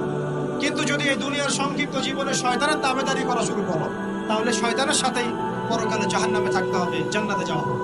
এই হলো পরীক্ষা। এবার আমরা দুনিয়াতে নেমে আসলাম, তার মানে আমরা এই দুনিয়ার বাসিন্দা ছিলাম না জান্নাত থেকে আসছি? দুটা বিষয় একদম স্পষ্ট। আমাদের পিতা হচ্ছেন আদম আলাইহিস সালাম, যিনি বানর ছিলেন না, মানুষ ছিলেন, এক। আর দুই নাম্বার, আমরা এই দুনিয়াতে বিবর্তনবাদের মধ্য দিয়ে আসি নাই, সরাসরি জান্নাত থেকে আসছি। আল্লাহ পাক আদম আলাইহিস সালামকে জান্নাত থেকে দুনিয়াতে পাঠিয়েছে, জান্নাত থেকে সরাসরি দুনিয়াতে পাঠিয়েছে। বরং কোরআন এর উল্টা কথা বলেছে। কি কথা? কোরআন সূরা বাকারায় বলছে একটা জাতি ছিল, তার নাম বনু ইসরাঈল। কি নাম? এই বনু ইসরাঈলের মধ্যে একটা দলকে আল্লাহ পাক বলেছিলেন শনিবারের দিনে মাছ ধরবে না। কি বলেছেন? শনিবারে, এই যে সাগর আছে আপনাদের মনে করেন, এই শনিবারে মাছ ধরবে না। তো বনু ইসরাঈল বেশি চালাক, অতি চালাক, যারা ওই যে প্যালেস্টাইন দখল করে বসে আছে, ও দাবি করে আর কি, আসলে এরা সত্যিকারের বনু ইসরাঈল নয়, এরা ইউরোপিয়ান জিউস, এরা কিন্তু সত্যিকারের বনু ইসরাঈল নয়। এখন এরা অতি চালাক, মাছ ধরে নাই, কিন্তু মাছ ধরার বাদ দিয়ে রাখছে। মাছ আসে, বাদ দিয়ে রাখি, পরে ধরবে। এই পাপের কারণে, এই সীমা লঙ্ঘন করার কারণে সূরা বাকারা এবং সূরা আরাফে আল্লাহ পাক বলেছেন ওই মানুষগুলোকে আল্লাহ পাক বানর বানিয়ে দিয়েছে। তাহলে মানুষ থেকে বানর হয়েছে এই দলিল কোরআনে আছে, পড়ে দেখেন। মানুষ থেকে যে বানর হয়েছে এই দলিল কোরআনে আছে, সূরা বাকারায় আছে, সূরা আরাফের মধ্যে আছে। শনিবারের সীমা লঙ্ঘন করার কারণে এই অপরাধ, এই পরিণতি আল্লাহ পাক কিছু মানুষকে দিয়েছে। তারা এখনো জীবিত আছে কিনা আমরা জানি না, ওদেরকে আল্লাহ পাক মেরে ফেলেছেন না বেঁচে আছে আমরা এগুলো জানি না, কারণ কোরআন এগুলো নিয়ে কথা বলে না। এতটুকু কোরআন বলেছে।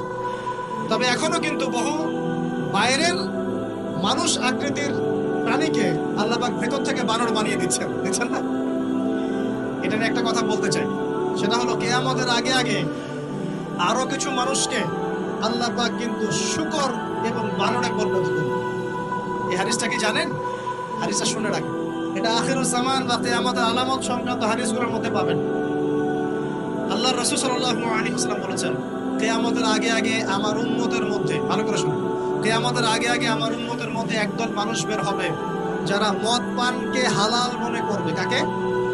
মদ পান করাকে হালাল মনে করবে। যারা বাদ্যযন্ত্র, গায়িকা, নায়িকা এগুলো নিয়ে নর্তকী নাচাবে রাতের বেলা, এগুলোকে হালাল মনে করবে।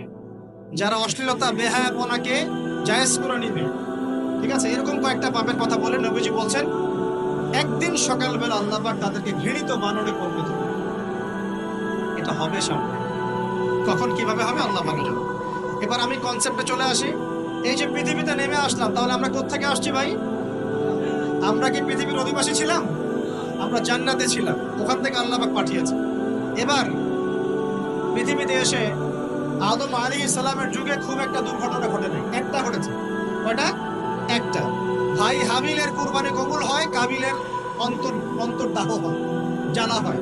কেন হাবিলেরটা কবুল হবে, কাবিলের কেন হচ্ছে? এই হিংসার বশবর্তী হয়ে কাবিল হাবিলকে হত্যা করে লাশটা দাফন করার পদ্ধতিও তার জানা ছিল না। আল্লাহ কাককে পাঠালেন, কাককে দেখে সে শিখল। প্রথম দুর্ঘটনা হচ্ছে হাবিল কাবিলের দুর্ঘটনা। বলে রাখি, আজকেও নিজের ভাইয়ের বেশে বহু কাবিল মুসলিম সমাজের মধ্যে ঘুরে বেড়ায়। নিজের ভাইয়ের লেবাসে, পোশাকে, সুরতেই বহু কাবিল এখনো কিন্তু মুসলিম সমাজে ঘুরে বেড়ায়। তো আমরা কাবিলদেরকে কাবিলের পরিণতি সম্পর্কে সচেতন করতে চাই। হাবিল বলেছিল, তুমি যদি আমাকে মারতে আসো, আমি তোমাকে মারার জন্য হাত বাড়াবো। হাবিল জান্নাতে যাবে আর কাবিল জাহান্নামে যাবে।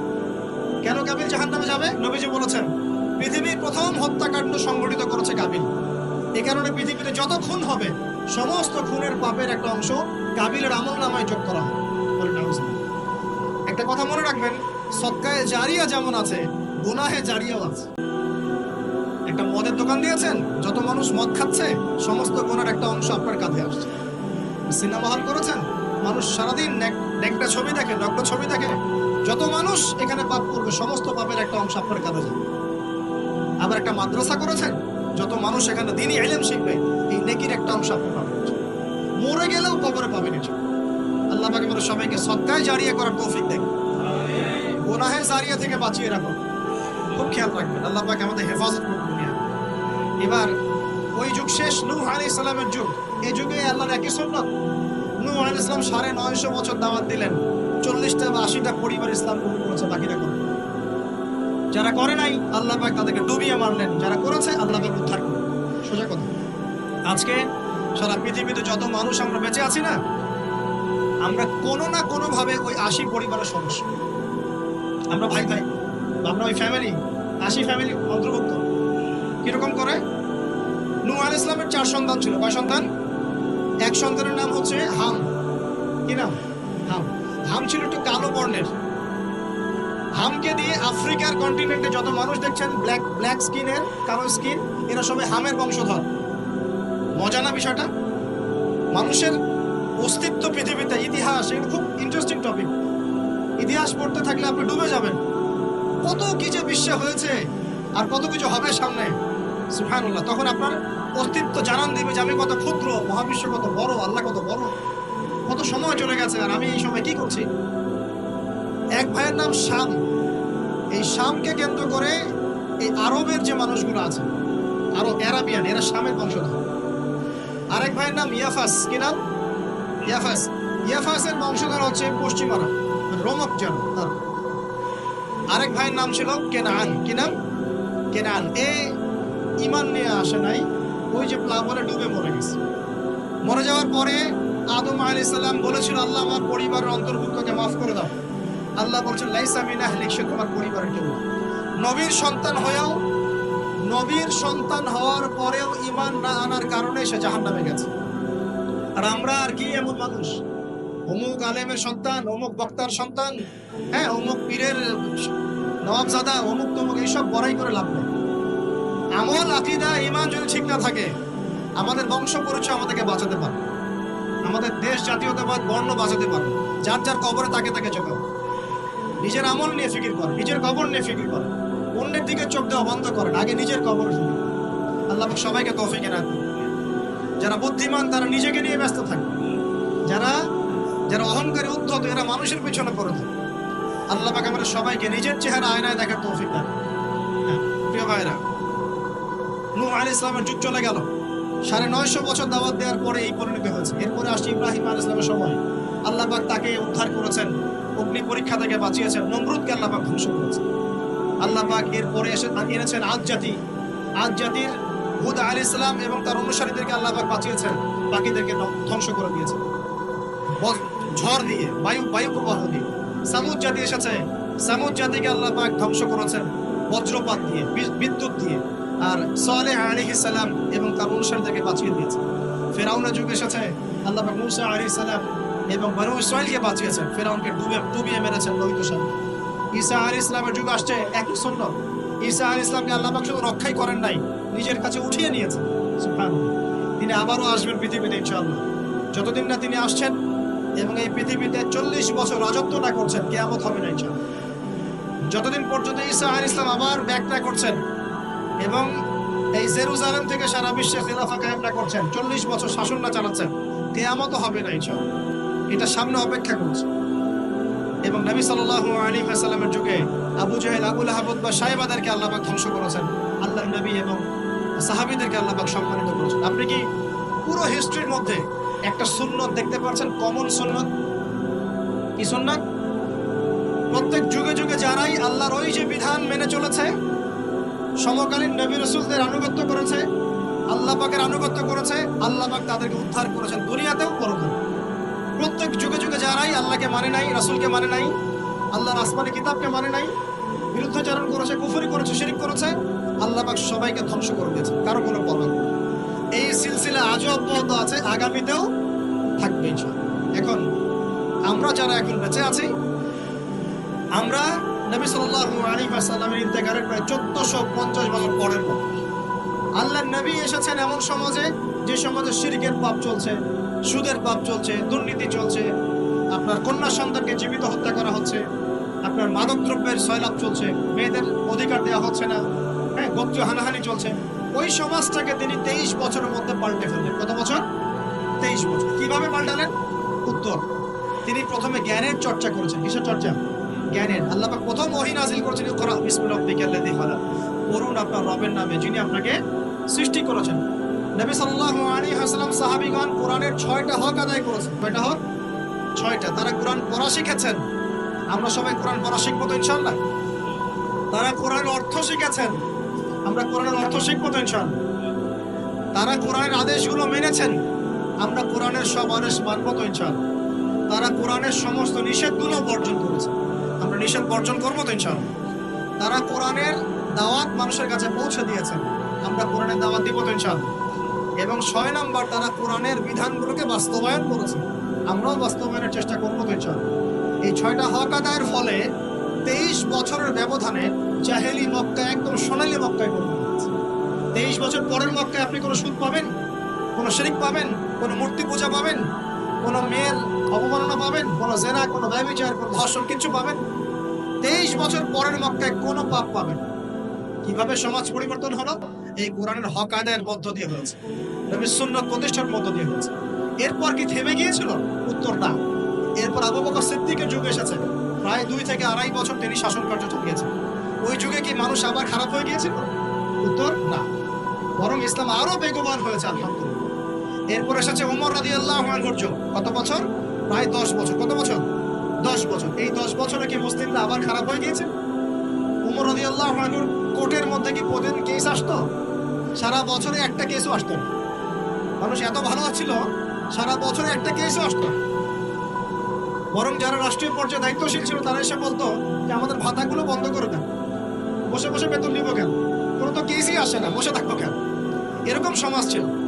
একজন ব্যক্তি খুঁজে পাওয়া যেত না যে নামাজ পড়ে না, একজন মুসলিম পাওয়া যেত না যে যাকাত দেয় না সামর্থ্য থাকলে, এমন মুসলিম খুঁজে পাওয়া যেত না যে কোরআন পড়তে জানে না, হাদিসের চর্চা করে না, যে দাওয়াতি কাজ করে না, যে আল্লাহর পথে দাওয়াত এবং জিহাদে আত্মনিয়োগ করে না, এমন মুসলিমই খুঁজে পাওয়া যায়। এরপরে আসলো উসমান রাদিয়াল্লাহু আনহুর যুগ। ওই যুগে ফিতনা শেষের দিকে সৃষ্টি হওয়া শুরু। কোন বিষয়কে কেন্দ্র করে? কোরআন সংকলনকে কেন্দ্র করে ফিতনা সৃষ্টি হয়। আতাতায়ীদের, বিদ্রোহীদের হাতে উসমান রাদিয়াল্লাহু আনহুকে নির্মমভাবে শাহাদাত বরণ করতে হয়েছে। তিনি প্রায় 12 বছর শাসন কার্য চালিয়েছেন। ইসলাম আরো এগিয়ে গেছে। এরপর এসেছে আলী রাদিয়াল্লাহু আনহুর যুগ। আলী রাদিয়াল্লাহু আনহুর খেলাফতে ওই উসমান রাদিয়াল্লাহু আনহুর ঘটনাকে কেন্দ্র করে, হত্যাকাণ্ডকে কেন্দ্র করে মুয়াবিয়া রাদিয়াল্লাহু আনহু এবং আলী রাদিয়াল্লাহু আনহুর মাঝখানে একটা ব্যাটল, একটা যুদ্ধ হয়ে গেছে। এর নাম হলো সিফফিনের যুদ্ধ। কিসের যুদ্ধ? সিফফিন। যাই হোক, এক পর্যায়ে আলী রাদিয়াল্লাহু আনহুকে এরকম বিদ্রোহীদের হাতে, খারেজিদের হাতে শহীদ হতে হয়। বলেন ইন্না লিল্লাহি ওয়া ইন্না ইলাইহি রাজিউন। তারপরে হাসান রাদিয়াল্লাহু আনহু অল্প কয়েকদিন শাসন কার্য চালান। তারপর উম্মার ঐক্যের খাতিরে তিনি তার শাসন কার্যের ভারটাকে মুয়াবিয়া রাদিয়াল্লাহু আনহুর হাতে সুপর্দ করে দেন, ছেড়ে দিলেন। মুয়াবিয়া রাদিয়াল্লাহু আনহুর সময় থেকে উমাইয়াদের শাসন শুরু হয়। উমাইয়ারা শাসন করেছে প্রায় 132 হিজরি পর্যন্ত। কত হিজরি? 132 হিজরি পর্যন্ত, প্রায় 92 ইয়ার্স, 92 বছর তারা শাসন করেছে। এই সময় ইসলাম আরো এগিয়ে গেছে, পিছিয়ে যায় নাই। ফিতনা এসেছে, দমন করা হয়েছে। মুসলিমরা বীর দর্পে বিশ্বের বুকে শাসন কার্য চালিয়েছে। এরপর এসেছে আব্বাসীয়দের খেলাফত। জাব নদীর যুদ্ধে উমাইয়াদের পরাজয়ের পরে আব্বাসীয়রা ক্ষমতায় আসে। তারাও ইসলামকে এগিয়ে নেওয়ার চেষ্টা করছিল, ইসলাম এগিয়ে যাচ্ছিল, জ্ঞান বিজ্ঞানের প্রসার হচ্ছিল। আলহামদুলিল্লাহ, ইসলাম পিছিয়ে যায় নাই, মুসলিমরা পিছিয়ে যায় নাই। সারা বিশ্বে দাপটের সাথে আমরা চলেছি। তারপর আস্তে আস্তে ওই আব্বাসীয়দের পতন শুরু হলো, তাদের হাতে, এই তাতারিদের হাতে, মঙ্গোলিয়ান। মাত্র 40 দিনের ব্যবধানে পুরো বাগদাদের মধ্যে প্রায় 20 থেকে 25 লক্ষ মানুষকে হত্যা করা হয়েছে। বাইতুল হিকমা ধ্বংস করে দেওয়া হয়েছে, লাইব্রেরি ধ্বংস করে দেওয়া হয়েছে, বইপত্রকে নদীতে ফেলে দেওয়া হয়েছে। তারা ছিল উগ্র জাতি। মঙ্গোলিয়ানদের নাম শোনে নাই? হালাকু খান নাম শুনেছেন? চেঙ্গিস খান, হালাকু খান নাম শোনে নাই? ওদের হাতে মুসলিমদের ব্যাপক দমন পীড়ন সহ্য করতে হয়েছে। এভাবে যুগে যুগে তারপর ক্রুসেডাররা আসছে। ক্রুসেড 1টা 2টা 3টা ক্রুসেড হচ্ছে। আস্তে আস্তে উসমানীয়দের রাইজিং হয়েছে, ফাতেমি খেলাফত এসেছে, মামলুকদের শাসন এসেছে, এদিকে মোগলরা শাসন করেছে, কর্ডোবার দিকে আব্দুর রহমান তারা শাসন করেছে। মানে এক কথায় সারা বিশ্বে মুসলিম শাসন ছিল। অটোমান এম্পায়ার 1923 এই সময়ের দিকে, 1914 থেকে 1923 এই সময় পর্যন্ত অটোমান এম্পায়ার এই বিশ্বে ছিল। তারপর প্রথম বিশ্বযুদ্ধে যখন তারা রাশিয়ার পক্ষ নেয়, এরপরে ব্রিটেন যখন জয়লাভ করে, এই সময় থেকে মুসলিমদের ডমিনেটেড হওয়ার সময়টা শুরু হয়েছে। তারপরে মুসলিমরা আস্তে আস্তে রাষ্ট্র ভাগ করে ফেলেছে। প্রত্যেক রাষ্ট্র টুকরা টুকরা হয়ে গেছে, ইউনিটি নষ্ট হয়ে গেছে, রাষ্ট্রের ভিতরে বিভিন্ন ফাসাদ তৈরি করে দেওয়া হয়েছে, মুসলিমদের ঐক্য ভেঙে গেছে, ইকোনমি দুর্বল হচ্ছে। সব মিলিয়ে আজকে মুসলিমদের আজকে এই অবস্থা হচ্ছে। আমাদের এখন যুবকরা চিনে না আল্লাহকে, নামাজ পড়তে মানুষ খুঁজে পাওয়া যাচ্ছে না, যাকাত দেওয়ার মানুষ পাওয়া যায় না। রমজান মাসে পার্ট টাইম রোজা রাখে, পার্ট টাইম তারাবি পড়ে, পার্ট টাইম জুমায় আসে, পার্ট টাইম ঈদে নামাজ পড়ে। প্রজন্ম আস্তে আস্তে এই জায়গায় চলে আসছে। আল্লাহকে চিনে না, রাসূলকে চিনে না, ইসলামের হিস্ট্রি জানে না, আমাদের শেকড় জানে না। এমনি এমনি হয়নি, লাস্ট 100 বছরে এই জায়গায় আমরা আসছি। লাস্ট 100 বছরের হিস্ট্রিকে ভালো করে পড়ে দেখবেন, বলার সময় নাই এখানে। লাস্ট 100 বছরের হিস্ট্রি পড়ে দেখবেন, যে জায়গায় আমরা ছিলাম সেখান থেকে একদম তলানিতে নেমে চলে আসছি। এখন প্রশ্ন হচ্ছে, এই অবস্থায় কি চিরস্থায়ী থাকবো, নাকি এখান থেকে আমরা সামনে যাব? সামনে যে এমনি এমনি যাওয়া হবে না এটা নিশ্চিত। সামনে যাওয়ার জন্য কিছু কাজ এবং ক্রাইটেরিয়া মেনটেন করতে হবে। আমরা জানি এরপরে আসবে ইমামুল মাহদির শাসন, তারপরে আসবে নবী ঈসা আলাইহিস সালামের শাসন, তারপরে দাজ্জালকে মেরে ফেলা হবে। আর দাজ্জালকে মেরে ফেলার আগে দাজ্জাল তার অনুসারীদেরকে নিয়ে বিশ্ব শাসন করবে 40 বছর। সরি, 40 বছর না, 40 দিন। 40 দিন। প্রথম দিন হবে 1 বছরের সমান, দ্বিতীয় দিন হচ্ছে 1 মাস, তৃতীয় দিন 1 সপ্তাহের সমান। তারপরে দিনগুলো আমাদের দিনের মতোই। এরপরে ঈসা আলাইহিস সালামের আগমনের মধ্য দিয়ে তার ধ্বংস হবে। এরপর ইয়াজুজ আর মাজুজ বের হবে। ইয়াজুজ আর মাজুজ খুব হিংস্র হবে, তাদেরকে হত্যা করার ক্ষমতা মুসলিমরা থাকবে না। মুসলিমরা তুর পাহাড়ে আশ্রয় নিবে। আল্লাহ পাকের গজবে তাদের ঘাড়ের মধ্যে একটা ভাইরাস জন্ম নেবে, এতে তারা মারা যাবে। বড় বড় নখরওয়ালা প্রাণী আল্লাহ পাঠাবেন, পাখি, এরা এসে এদেরকে উঠিয়ে উঠিয়ে কোনো জায়গায় ফেলে দিবে, মহাবিশ্বের কোনো এক জায়গায় নিয়ে ফেলে দিবে। তারপর আল্লাহ পাক বৃষ্টি বর্ষণ করবেন, প্রচুর বৃষ্টি বর্ষিত হবে এবং বিশ্বের এই জমিনটা উর্বর হবে।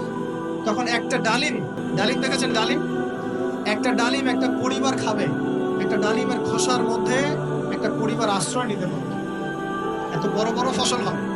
40 বছর ঈসা আলাইহিস সালাম এই বিশ্বকে শাসন করবে, ন্যায়ের ভিত্তিতে, আদালতের ভিত্তিতে।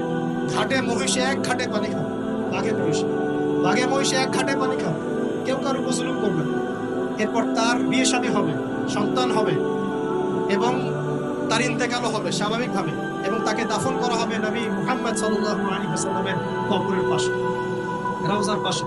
এরপরে মানুষ আবার খারাপ হওয়া শুরু করবে, এতটা খারাপ হবে যে মানুষ রাস্তার মোড়ে মোড়ে জেনা ব্যভিচারে লিপ্ত হবে, কুকুর শেয়ারের মতো। এই অবস্থায় পশ্চিম দিক থেকে সূর্য উঠবে এবং ব্যবসায়ী ব্যবসা করতে বসেছে, কাপড় খুলেছে, এই কাপড় গুটিয়ে নেওয়ার আগে কিয়ামত হয়ে যাবে। একজন ব্যক্তি পানির বোতল খুলেছে, পানি মুখে দেওয়ার আগেই কিয়ামত হয়ে যাবে। একজন ব্যক্তি বাসা থেকে বের হয়েছে, বাসায় ফেরত যাওয়ার আগে কিয়ামত হয়ে যাবে। উটকে পানি পান করার আগে কিয়ামত হয়ে যাবে। ওই সময় তওবার দরজা বন্ধ হয়ে যাবে। এই ইসরাফিল আলাইহিস সালাম সিংহায় ফুঁক দিয়ে দিবেন, মহাবিশ্ব ধ্বংস হয়ে যাবে। আল্লাহ পাক দ্বিতীয় ফুৎকারের মধ্য দিয়ে আবার সবাইকে উঠাবেন এবং এই দুনিয়ার জীবনে আমরা যে কাজগুলো করেছি এর হিসাব আমাদেরকে দিতে হবে। সেদিন যদি আমরা আল্লাহর কাছে প্রত্যেকটা কাজের হিসাব দিতে পারি, কোরআন সুন্নাহর উপর থাকতে পারি, আল্লাহর বিধিবিধান মেনে চলতে পারি, এই কারাগারের জীবনে আল্লাহর বিধান মেনে চলতে পারি, ইনশাআল্লাহ যে জান্নাত থেকে আসছি আবার সেখানে ফিরে যাবো। আর যদি ওই দিন আমরা হিসাব দিতে ব্যর্থ হই, আল্লাহ না করুক, তাহলে ওই ইবলিসের সাথে তার অনুসারীদের সাথে আমাদের সবাইকে জাহান্নামে থাকতে হবে। এভাবে হিস্ট্রি শুরু হয়েছে, হিস্ট্রি শেষ হবে। এই দুনিয়া চিরস্থায়ী হবে না, আর আমাদের অবস্থা এমন থাকবে। এখন শেষ কথা হচ্ছে, এই অবস্থা থেকে উত্তরণের জন্য আমাদের কি করণীয়? উত্তর, আমাদের প্রথম দরকার জ্ঞান চর্চা। কি দরকার ভাই? জ্ঞান চর্চা, প্রচুর জ্ঞান চর্চা প্রয়োজন। জ্ঞান নাই কিছু করতে হবে। দ্বিতীয় কাজ হলো আমাদের সবার দরকার জানা অনুযায়ী আমল করা। জানা অনুযায়ী আমল করা, যে যত বেশি জানি আমল করার চেষ্টা করি, আল্লাহ পাক তৌফিক দান। এরপর দরকার আদর্শ পরিবার গড়ে তোলা। পারিবারিক আদর্শ সুন্দর হলে পরে সমাজটা সুন্দর হবে। আল্লাহ পাক আমাদের সবাইকে আদর্শ পরিবার গড়ার তৌফিক দান। দিনদার মেয়েকে বিয়ে করবেন, দিনদার ছেলেকে বিয়ে করবেন, অল্পে তুষ্ট থাকবেন, পরিবারের বিষয়ে সবর করবেন এবং সন্ততিদেরকে মানুষ করে যাওয়ার চেষ্টা করবেন। এরপর দরকার আমাদের হালাল রিজিক। সবাই যদি হালাল রিজিকে সন্তুষ্ট থাকি, সমাজের মধ্য থেকে অন্যায় এমনি অটোমেটিক কমে যাবে ইনশাআল্লাহ। প্রত্যেকটা কাজ করার আগে চিন্তা করব কিভাবে করলে হালাল হবে, কিভাবে করলে হারাম হবে। এরপর দরকার নবী সাল্লাল্লাহু আলাইহি ওয়াসাল্লামের সুন্নাহ মাফিক জীবন গড়া। 24 ঘন্টার দিন রাতে যে কাজগুলো আছে, এই কাজগুলোকে নবীর সুন্নাত অনুযায়ী করার চেষ্টা করব, আল্লাহ পাক তৌফিক দান করুন। আরো দরকার আমর বিল মারুফের কাজ করা, মানে সৎ কাজে আদেশ করা। আমাদের সবাইকেই দাওয়াতি কাজ করতে হবে। একজন দুজন করবে, বাকিরা করবে না এমন নয়, সবাইকেই পার্ট টাইম হলেও দাওয়াতি কাজ করতে হবে। নামাজ আপনি পড়ছেন, নামাজের দাওয়াত দেন। আপনি যাকাত দিচ্ছেন, যাকাতের দাওয়াত দেন। আপনি রমজান মাসে রোজা রাখছেন, অন্য ভাইকেও রোজা রাখতে উৎসাহিত করুন। আপনি সুদ খাচ্ছেন না, অন্য ভাইকেও নিষেধ করেন, ভাই আপনিও খায় না। আমি যা করি সেটা আপনি অবশ্যই প্রচার করুন, আপনি যা করেন সেটা আপনি প্রচার করুন, যা করেন না সেটা বলতে যাওয়ার দরকার। তবে হ্যাঁ, আমলের কথা আপনি বলতেই পারেন। যদি আপনি তাহাজ্জুদ নিয়মিত পড়তে নাও পারেন, মানুষকে আপনি বলতে পারবেন তাহাজ্জুদ নামাজ পড়েন, তাহাজ্জুদ নামাজ পড়তে পড়া ভালো। ইনশাআল্লাহ আস্তে আস্তে আপনি নিজেও আমল করার চেষ্টা করবেন, তৌফিক দান করুন। আমর বিল মারুফ, সৎ কাজে আদেশ করতে হবে। আরেকটা হচ্ছে অসৎ কাজে নিষেধ করতে হবে।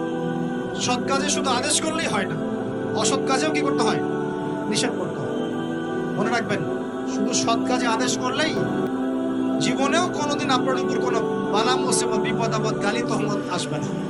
যখন আপনি সৎ কাজে আদেশের সাথে সাথে অসৎ কাজেও নিষেধ করা শুরু করবেন, তখন চতুর্দিক থেকে আপনার উপরে বাধা আসা শুরু করবে। এটাই সুন্নাত। তবে এটা নবীর সুন্নাত। আল্লাহ পাক বলছেন, কুনতুম খায়রা উম্মাহ উখরিজাত লিন-নাস তা'মুরুনা বিল মা'রুফ ওয়া তানহাউনা 'আনিল মুনকার ওয়া তু'মিনুনা বিল্লাহ। আর আমাদের দায়িত্ব হচ্ছে পরবর্তী প্রজন্মকে মানুষ করে যাওয়া, নিজেদের জান মাল সময় শ্রম দিয়ে আল্লাহর জমিনে আল্লাহর দ্বীনটাকে প্রচার করা, প্রসার করা, প্রতিষ্ঠার চেষ্টা করা এবং চরমপন্থী না হওয়া, আবার গোলালু মার্কা শৈথিলতাবাদীও না, মধ্যমপন্থী থাকা, নিজের দায়িত্ব পালন করা, অন্যকে দিনের দিকে ডাকা। আমাদের ঊর্ধ্বতন কর্তৃপক্ষ যারা থাকবে সবার সামনে ইসলামটাকে যুগোপযোগী ভাবে সত্য মিথ্যাকে স্পষ্ট করে দিয়ে উপস্থাপন করে। তারা যদি কবুল করে আলহামদুলিল্লাহ, যদি নাও করে তাদের দায়িত্ব তাদের, আমাদের দায়িত্ব আমাদের। আল্লাহ রাব্বুল আলামিন আমাদের সবাইকে কুরআন সুন্নাহ মাফিক জীবন করার তৌফিক দান করুন।